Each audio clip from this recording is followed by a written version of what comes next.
সবাইকে জানাই ঈদ মোবারক। সবাই কেমন আছেন? অবশ্যই ভালো আছেন। আর আমিও ভালো আছি।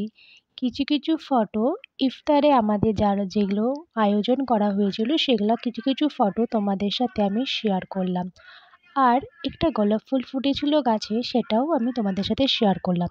চাঁদ রাতে মেহেন্দি আমরা পড়েছিলাম, সেখানে আমার ফটোগুলো কিন্তু ভালো লাগলে লাইক করতে কিন্তু অবশ্যই ভুলো না। আর যারা আমার চ্যানেলে নতুন তারা কিন্তু আমার চ্যানেলটা সাবস্ক্রাইব করে আমার পাশে থাকো। আর বেল আইকনে ক্লিক করে যাতে আমার ভিডিওগুলো তোমাদের সামনে সরাসরি চলে আসতে পারে। আর আমি কিন্তু ঈদের শপিং করতে চলে গেছিলাম মলে। আর সঙ্গে কত রকমের ভিডিও তোমরা দেখতেই পাচ্ছ। আর আমি কিন্তু ঈদের শপিং করতে শাড়ি পরে গেছিলাম, সেটাও তোমরা দেখে নাও আমার লুকটা কেমন লাগছে আর আমাকে কেমন লাগছে। তোমরা অবশ্যই বুঝতে পেরে গেছো আমরা কোথায় গেছিলাম।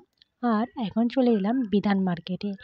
বিধান মার্কেটে কিন্তু কানের ব্যাগ চুড়ি কিনতে কিন্তু আমরা চলে গেছিলাম, আমি আর আমার হাজব্যান্ড। আর সবাই মিলে আমার ভিডিওটা ভালো লাগলে অবশ্যই আমার সাথে থেকো, আমিও কিন্তু তোমাদের পাশে থাকবো। Thank you.